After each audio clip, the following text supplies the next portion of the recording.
Subscribers to In the Beginning receive carefully researched ebooks, detailed videos showing real DIY woodworking projects built step by step, and access to exclusive timber-related content not published anywhere else.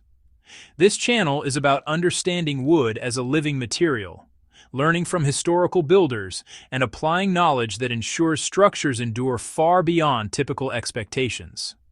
There is a common misconception even among experienced builders that modern timber design, engineered for uniformity and efficiency, is inherently superior to the practices of old-world carpenters. This is not true. Historical structures, churches, halls, bridges, and homes still stand centuries later, often using timber that would be considered inferior by today's standardized measurements. The reason isn't just the quality of the wood. It is a principle of design that integrates natural behavior, environmental conditions, and load management in ways modern methods frequently ignore. Misunderstanding this principle may lead to over-engineered but brittle structures that appear strong at first but fail prematurely. Old builders understood that wood moves, and they let it. Wood is not a static material.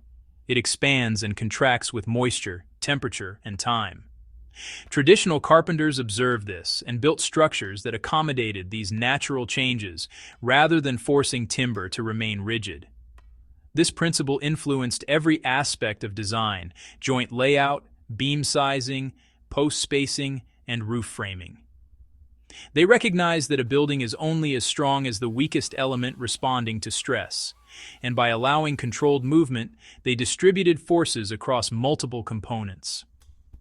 Modern codes and prefabricated systems often assume wood will remain fixed once installed, which increases internal stress and reduces longevity. The movement allowance was embedded in every joint.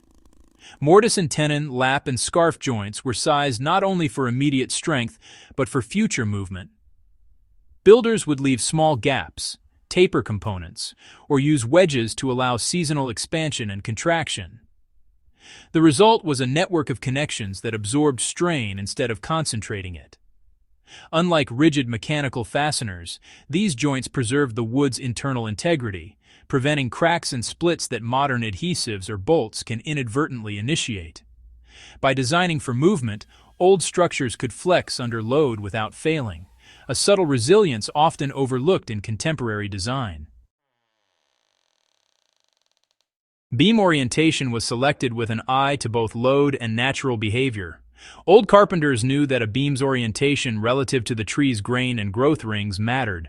Upright beams aligned with the strongest fibers could carry greater loads, while horizontal elements were placed to minimize bending stresses in weaker directions. They observed that wood shrinks more tangentially than radially and sized beams accordingly. Modern builders often treat all members uniformly, ignoring grain orientation and species-specific characteristics. This may satisfy short-term calculations, but introduces latent stress that becomes visible as warping, sagging, or joint failure over decades. Slow seasoning and strategic felling were integral to durability. Historical builders did not cut and use timber immediately. They timed tree felling with seasons that reduced internal tension and allowed natural drying. Timber would be stored in open-air racks, sheltered but ventilated, for months or even years. This careful seasoning minimized internal stress while enhancing fiber cohesion. Modern fast-drying processes expedite availability but can leave hidden microcracks that weaken the wood from within. Old designs accounted for this by sizing members and spacing supports to accommodate both initial shrinkage and long-term movement. Redundancy in design ensured long-term stability. Rather than relying on single massive beams, builders distributed loads across multiple elements. Floors, roofs, and walls were layered so that no single piece bore the full weight. This redundancy was not wasteful. It was an early form of risk management.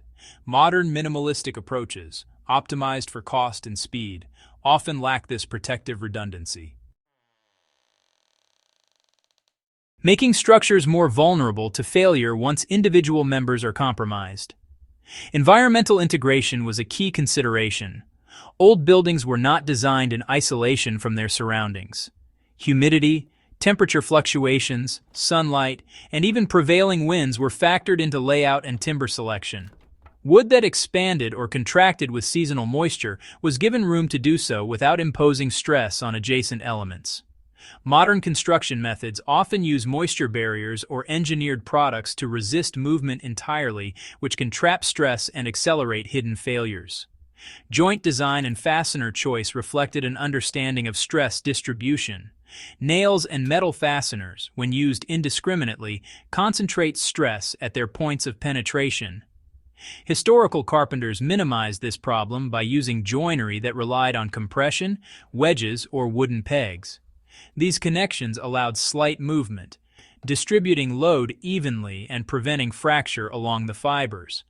Over centuries, structures using such techniques often outlasted those relying solely on modern fasteners, where stress concentration led to splitting, loosening, or failure under load.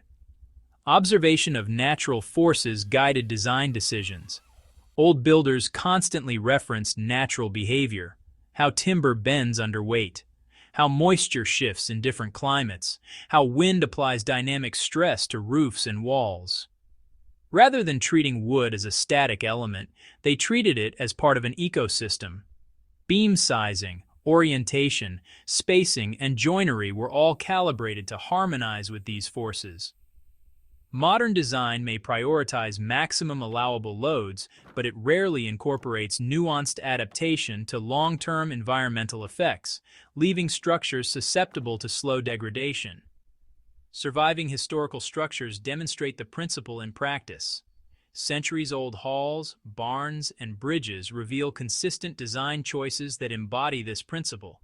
Beams are proportionally deep, joints are flexible, and timber is arranged to allow movement without compromising strength. Even when repairs have been necessary, the original design mitigated catastrophic failure. By contrast, contemporary constructions of similar materials but rigid design often show early signs of stress, twisting, cracking, and deflection. Historical examples provide clear evidence that the underlying principle, not just the quality of timber, is what enables longevity. Modern awareness can restore durability to contemporary timber construction. Understanding the timber design principle that old builders used is not about rejecting modern methods. It is about enhancing them. By allowing for movement, selecting species and grain carefully, and designing joints that accommodate seasonal shifts, builders today can achieve both efficiency and resilience. Applying this principle requires observation, patience, and respect for the material. Qualities that were second nature to past carpenters but are often overlooked in contemporary practice. Timber longevity depends on respecting natural behavior first. The enduring lesson from historical buildings is that wood survives not because it is treated as a rigid material, but because it is allowed to behave according to its nature. Proper sizing, spacing, joinery, and environmental integration all work together to absorb stress, accommodate change, and prevent failure. Modern codes and materials can supplement these strategies, but they cannot replace the fundamental principle. Timber must be designed to move, not forced to stay fixed. For viewers who want to explore these lessons further, subscribing to the In the Beginning email list provides continued access to in-depth research, step-by-step woodworking projects, and exclusive insights into timber that are not shared elsewhere. Studying how historical builders harmonized with the material itself offers knowledge that remains essential for creating structures capable of surviving centuries. Understanding the principle behind long-lasting timber design allows modern builders, historians, and woodworking enthusiasts to make choices that ensure both beauty and endurance, exactly as old carpenters intended.